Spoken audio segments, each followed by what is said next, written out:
নমস্কার, Gyandeep study centre YouTube চ্যানেলে প্রত্যেককে স্বাগত জানিয়ে আজকে আপনাদের সামনে আরও একটি নতুন ভিডিও নিয়ে উপস্থিত।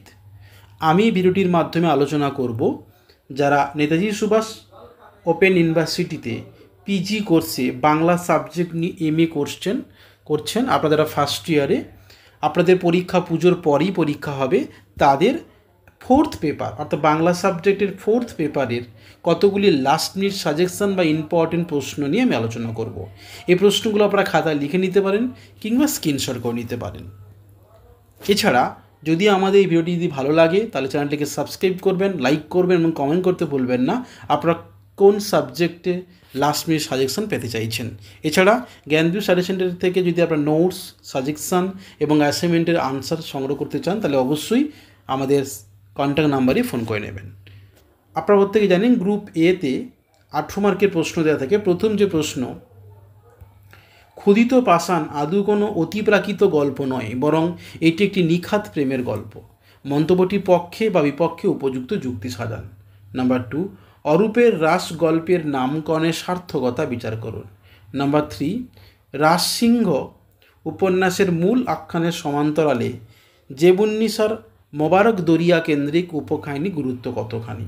নাম্বার 4, স্টোভ এর প্রতীক প্রেমেন্দ্র মিত্র কীভাবে বাসন্তী শশীভূষণ মল্লিকার আঁতের টেনশনকে জীবন্ত করে তুলেছে। নাম্বার 5, নয়নচাঁদের ব্যবসা গল্পে গঠন ও আপেক্ষিক ত্রৈলোক্যনাথের মুন্সিয়ানার পরিচয় দিন। নাম্বার 6, চতুরঙ্গ উপন্যাস অবলম্বনে রবীন্দ্রনাথের প্রেম চেতনার স্বরূপ নির্ণয় করুন। নাম্বার 7, রবীন্দ্রনাথের হালদার গোষ্ঠী গল্পটিতে সামাজিক ও পারিবারিক প্রেক্ষাপট কেমনভাবে রস সৃষ্টির সার্থকতা লাভ করেছে তা আলোচনা করুন। নাম্বার 8, পণ্ডিত মশাই উপন্যাসটিতে কুসুম চরিত্রের বিকাশ ও পরিণতি আলোচনা সাপেক্ষে চরিত্রটির সঙ্গে প্রচলিত সমাজ সংস্কারের দ্বন্দ্বমূলক জটিলতার রূপ পরিস্ফুট করুন। মোস্ট ইম্পর্টেন্ট প্রশ্ন এটি। নাম্বার 9, কুষ্ঠরোগীর বউ এর মানসিক দ্বন্দ্বে কীভাবে মানিক বন্দ্যোপাধ্যায় ফুটিয়ে তুলেছে তা পরিচয় দিন।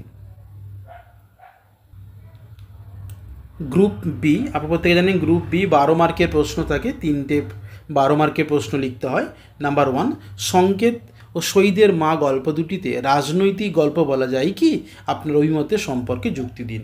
নাম্বার 2, সব একসঙ্গে মিলে এই সুরটাকে সৃষ্টি করেছে, দেশে দেশে কালে কালে এ সুর এক প্রসঙ্গ নির্দেশপূর্বক এই সুরের পরিচয় দিন। নাম্বার 3, বেটা জাদুধান খেতে জানে ভাবতে জানে না, জাদুধান এর মানিব্যানকৃত বৈশিষ্ট্যকে কীভাবে ভুল প্রমাণিত করে গল্পের অন্তিমে বানবন্যা থেকে ফায়দা তুলে নেয় সাঁজুয়া। নাম্বার 4, অন্তহীন বিস্ময়ের তিনজনই চুপ, সর্বজ্ঞান কথক কাদের বিস্ময়কে কেন অন্তহীন বিশেষণে বিশেষিত করেছেন শহীদের মা অবলম্বনে আলোচনা করুন। নাম্বার 5, ইহাতে জটিল মনোবিজ্ঞান নাই, প্রসঙ্গ সহ তাৎপর্য বিশ্লেষণ করুন।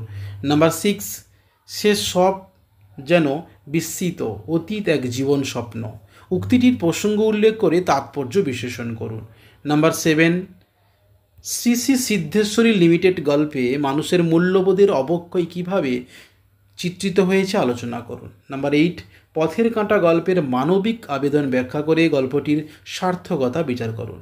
নাম্বার 9, আসন্ন প্রসবা বিমলার পরিচয় দিয়ে তার সন্তানের নামকরণ সম্পর্কে লিখুন। 12 মার্কের লাস্ট প্রশ্ন, নয়নচাঁদের ব্যবসা গল্পটির বয়ানশৈলী কেমনভাবে হাস্যরস ও অদ্ভুত রস সৃষ্টির সহায়ক হয়েছে তা আলোচনা করুন।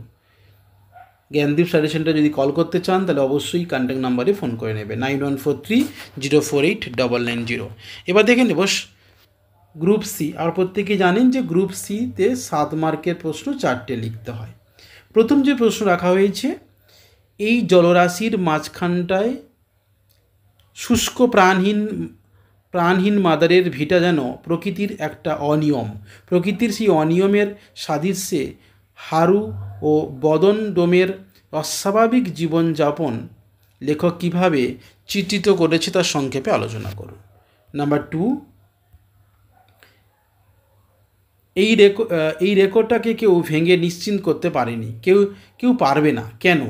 নাম্বার 3, ঠিক বাত ভেক বিনা ভিক মিলে না, কে কাকে এ কথা বলেছে, বক্তার কথার বলা কারণ কী? নাম্বার 4, যেন কতগুলি লাল সাপের ফনা, ক্রুদ্ধতার গর্জন অফুরন্ত তার হিংসাবৃত্ত, প্রসঙ্গ তাৎপর্য বিশ্লেষণ করুন। নাম্বার 5, আমি বলিলাম লোকটা আমাদিগকে বোকার মতো দেখিয়া কৌতুক করিয়া ঠকাইয়া গেল। গল্পটা আগাগোড়া বানানো গল্পটির বিষয়ে আমি বিশ্বাস কতখানি ঐকান্তিক ছিল তা সে বিষয়ে একটি সংক্ষিপ্ত টিপ্পনী বা টিকা লিখুন। তো এই ছিল বাংলা সাবজেক্টের 4th পেপারের লাস্ট মিনিট সাজেশন। এছাড়া যারা অ্যাসাইনমেন্টের আনসার কালেক্ট করতে চাইছেন কিংবা আমাদের দিয়ে সাবমিশন করাতে চাইছেন, তাহলে অবশ্যই আমাদের জ্ঞানদীপ স্টাডি সেন্টারের কন্ট্যাক্ট নাম্বারে কল করতে পারেন কিংবা আপনারা ফোন করতে পারেন। আমরা দুইভাবে অ্যাসাইনমেন্ট আপনাদেরকে হেল্প করতে পারি। যদি আপনারা বাড়িতে নিজেরা অ্যাসাইনমেন্ট সাবমিশন করতে চান, তাহলে আমরা প্রসিডিওর বলে দেবো, আপনার আনসার কিন্তু পাঠিয়ে দেবো হোয়াটসঅ্যাপে পিডিএফের মাধ্যমে। আর যদি আমাদের দিয়ে সাবজেক্ট টিচার দিয়ে যদি সাবমিশন করাতে চান কলেজের শিক্ষক শিক্ষিকাদের দিয়ে, তাহলে অবশ্যই কন্ট্যাক্ট করতে পারেন, আমরা এখান থেকে অ্যাসাইনমেন্ট সাবমিশন করে দিতে পারি। নতুন কোনো ভিডিওতে কথা হবে। ভালো থাকবেন, সুস্থ থাকবেন, আর অবশ্যই চ্যানেলটিকে সাবস্ক্রাইব করবেন।